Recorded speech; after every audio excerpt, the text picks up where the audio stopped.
नमस्कार, मैं सोनम सिंह आप सभी का आपके अपने इस यूट्यूब चैनल में स्वागत करती हूं। अगर आप चैनल में नए हैं तो चैनल को लाइक, सब्सक्राइब और शेयर करना ना भूलें। सीटेट के लिए ये बाल विकास के 11 से लेकर के 20 तक के क्वेश्चन है। पार्ट 1 में हमने 10 क्वेश्चन अपलोड किए हुए हैं। ये मोस्ट इम्पॉर्टेंट वो क्वेश्चन है जो बार बार पेपर में पूछे जाते हैं। चलो स्टार्ट करते हैं। बाल विकास एवं शिक्षण शास्त्र, क्वेश्चन नंबर 11। सिद्धांत के रूप में रचनावाद सूचनाओं को याद करने और पुनः स्मरण द्वारा जांच करने पर बल देता है। ऑप्शन नंबर बी है शिक्षक की प्रभुत्वशाली भूमिका पर बल देता है या फिर अनुकरण की भूमिका पर केंद्रित है। ऑप्शन नंबर डी है दुनिया के बारे में अपना दृष्टिकोण निर्मित करने में शिक्षार्थी की भूमिका पर बल देता है।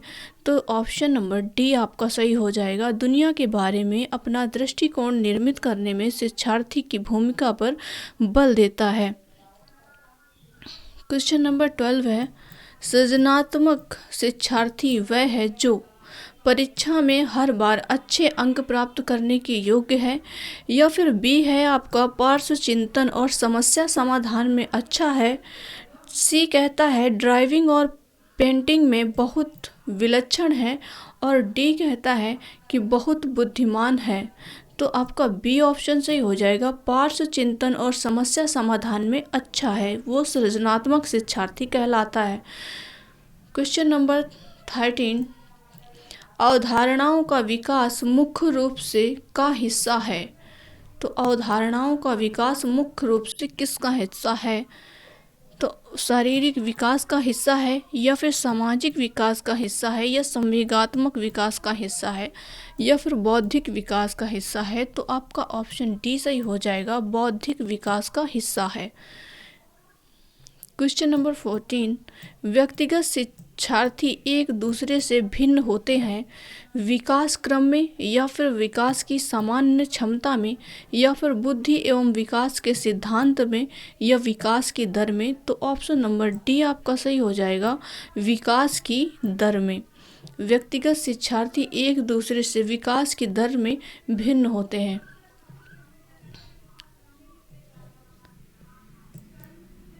क्वेश्चन नंबर 15 है बच्चे के उचित विकास को सुनिश्चित करने के लिए उसका शारीरिक विकास एक महत्वपूर्ण आवश्यकता है। ये कथन है किसका है? सही है, क्योंकि विकास क्रम में शारीरिक विकास सबसे पहले स्थान पर आता है।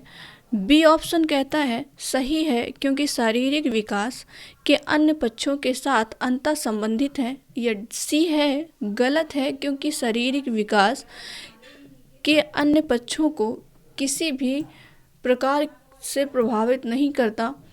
और ऑप्शन डी कहता है गलत हो सकता है, क्योंकि विकास नितांत व्यक्तिगत मामला है।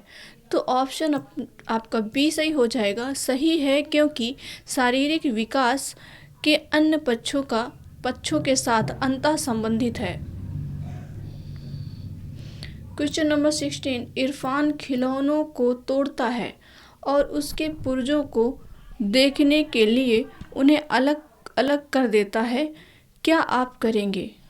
यानी कि जो इरफान है वो खिलौनों को तोड़ता है और उसके पुर्जों को अलग अलग कर देता है। तो अगर वो ऐसा कर रहा है तो आप क्या करेंगे उसके लिए? ऑप्शन ए कहता है उसके जिज्ञासु स्वभाव को प्रोत्साहित करेंगे और उसकी ऊर्जा को सही दिशा में संचालित करेंगे। ऑप्शन बी है उसे समझाएंगे कि खिलौनों को कभी तोड़ना नहीं चाहिए।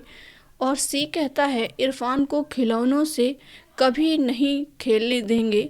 और डी कहता है उस पर हमेशा नज़र रखेंगे। तो ऐसा कुछ नहीं है। ऑप्शन ए जो है वो आपका सही है। उसे उसके जिज्ञासु स्वभाव को प्रोत्साहित करेंगे और उसकी ऊर्जा को सही दिशा में संचालित करेंगे। क्वेश्चन नंबर 17 है बच्चों के विकास के सिद्धांत को समझना शिक्षक की सहायता करता है।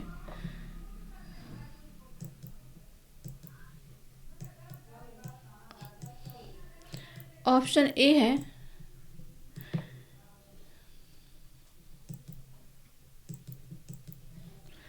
बच्चों के शिक्षार्थी को क्या करना चाहिए औचित्य स्थापित करने में?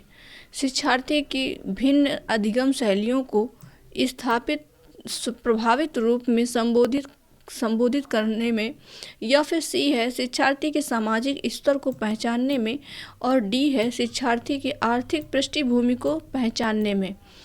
तो ऑप्शन नंबर बी आपका सही हो जाएगा, शिक्षार्थियों की भिन्न अधिगम शैलियों को प्रभावित रूप में संबोधित करने में।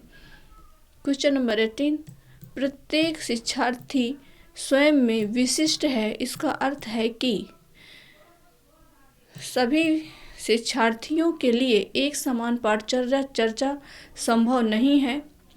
एक विषम रूपी कक्षा में शिक्षार्थियों की क्षमताओं को विकसित करना असंभव है। यह सी है आपका, कोई भी दो शिक्षार्थी अपनी योग्यताओं, सूचियों और प्रतिभाओं में एक समान नहीं होते हैं। तो आपका ऑप्शन सी सही हो जाएगा कि कोई भी दो शिक्षार्थी अपनी योग्यता और सूचियों और प्रतिभाओं में एक समान नहीं होते हैं। क्वेश्चन नंबर 19 है, पुरुष स्त्रियों की अपेक्षा ज़्यादा बुद्धिमान होते हैं, यह कथन है लैंगिक पूर्वाग्रह को प्रदर्शित करता है, या फिर बी है बुद्धि के दिन पक्षों के लिए सही है, या फिर सही है या सही हो सकता है। तो आपका ए सही हो जाएगा। यहाँ स्त्री और पुरुष की बात की गई है, तो ये लैंगिक पूर्वाग्रह को प्रदर्शित करता है। क्वेश्चन नंबर 20, क्रिस्टीना अपनी कक्षा को क्षेत्र भ्रमण पर ले जाती है और वापस आने पर विद्यार्थियों के साथ भ्रमण पर चर्चा करती है। यह की ओर संकेत करता है, आकलन के लिए सीखने की ओर संकेत करता है, या फिर आकलन का सीखना, या फिर सीखने का आकलन। तो ऑप्शन नंबर सी आपका सही हो जाएगा, सीखने का आकलन की ओर संकेत करती है। तो आज के लिए इतना ही। ये क्वेश्चन बहुत ही इम्पॉर्टेंट है सीटेट के दृष्टिकोण से, और सीटेट में बार बार क्वेश्चन रिपीट होते रहते हैं ऐसे ही। तो आप लोग पढ़ते रहिए और कमेंट करके ज़रूर बताइए कि आपको कैसा लगा। धन्यवाद।